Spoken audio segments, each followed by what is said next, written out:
வணக்கம் மக்களே, நான் குணா. நடிகர் விமல் நடிப்பில் வெளிவந்திருக்க வடம் திரைப்படம் பற்றி தான் பார்க்க போகிறோம்.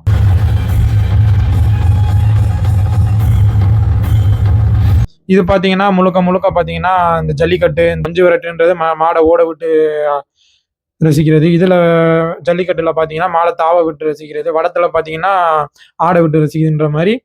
இதுக்கு முன்னாடி நிறையா படம் பார்த்துருப்போம். காரி அந்த மாதிரி படம் பார்த்தீங்கன்னா ஜல்லிக்கட்டு, அது மாதிரி வெளிவிரட்டுக்கு சில படங்கள் இருக்கும். அது வெளிவிரட்டு, அந்த மஞ்சு விரட்டுக்கு.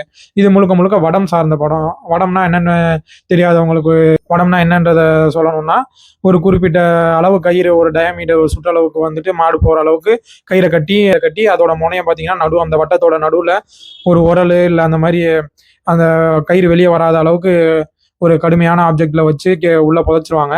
மண்ணு போட்டு மூடிடுவாங்க. அந்த மாடு பார்த்தீங்கன்னா அந்த வட்டத்துக்குள்ளேயே சுற்றி சுற்றி ஓடும். அதில் பார்த்தீங்கன்னா மாடுபிடி வீரர்கள் வந்துட்டு இறக்கி அந்த மாடு வந்துட்டு 30 நிமிஷம் அந்த மாதிரி நேரம் ஒதுக்கியிருப்பாங்க. அந்த 30 நிமிஷத்துக்குள்ளே பார்த்தீங்கன்னா அந்த மாடுபிடி வீரர்கள் வந்து அந்த மாடை பிடிச்சிட்டாங்கன்னா வீரர்கள் எல்லாம் சேர்ந்து வெற்றி பெற்றாங்கன்னு அறிவிப்பாங்க. இல்லை மாடு 30 நிமிஷமும் பார்த்தீங்கன்னா மாடு அடங்காமல் வந்துட்டு 30 நிமிஷம் தாண்டி களத்தில் இருந்துருச்சுன்னா மாடு வெற்றி பெற்றதுன்னு இருக்கும். கதாநாயகன் பார்த்தீங்கன்னா ஒரு மாடு வளர்க்குறாரு சின்ன வயசுல இருந்து.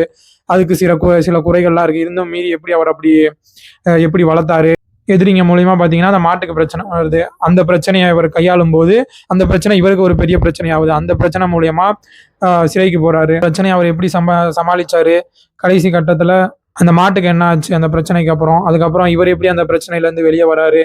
இதை வந்துட்டு நடுவில் காதல், துரோகம், பகை குடும்பங்களோட வந்துட்டு படம் தான் இந்த வடம். படத்துல பார்த்தீங்கன்னா இந்த காளை, இந்த வடமாடு, வடத்துல வந்துட்டு மாடு விளையாடுறது, இதெல்லாம் பார்த்தீங்கன்னா ரியலாகவே எடுத்திருக்காங்க. இதுக்கு முன்னாடி பல படங்கள்ல பார்த்தீங்கன்னா விஎஃப்எக்ஸ், சிஜிஐ அந்த மாதிரி கம்ப்யூட்டர் ப்ராசஸ் அந்த மாதிரி பண்ணியிருப்பாங்க. இதில் பார்த்தீங்கன்னா மாடு விளையாடுறது, அந்த வீரர்கள் வந்துட்டு அடக்க பார்க்கறது, இதெல்லாம் பார்த்தீங்கன்னா இந்த படத்துக்கே பிரத்யேகமாக எடுத்திருக்காங்கன்னு நினைக்கிறேன். அவ்வளவு ரியலிஸ்டிக்காக இருக்குது, நல்லா இருக்கு.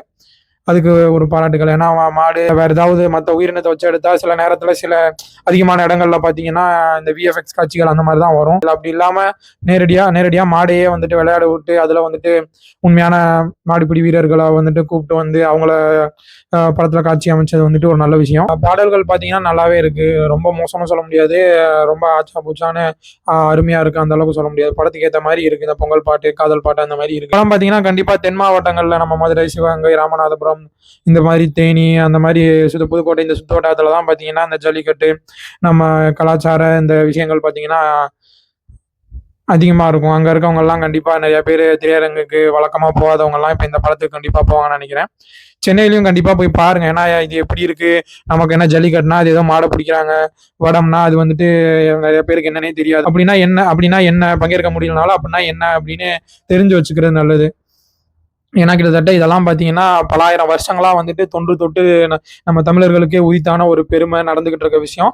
அப்படின்றப்ப அதை பற்றி ஒரு ஜஸ்ட் மேலோட்டமாவது தெரிஞ்சுக்கணும். அதுக்காண்டியாவது போய் இந்த மாதிரி படம் எடுங்க. அப்படிதான் அப்பனாதான் நம்ம மரபு சார்ந்த தமிழர்களோட பெருமை சொல்ற படம் வந்துட்டு நிறையா வரும். அது மூலியமா பல பேர் தெரிஞ்சுக்கோங்க, இப்படிலாம் இருந்திருக்கு, இது இத்தனை வருஷம் பழமையானது, இப்படிலாம் நடக்குது வைக்குது அப்படின்றது தெரியும். சரி மக்களை, இந்த காணொலியை இதோட முடிச்சுக்கிறேன். கண்டிப்பா எல்லாரும் திரையரங்களை போய் படத்தை பாருங்க. நன்றி, வணக்கம், வாழ்க.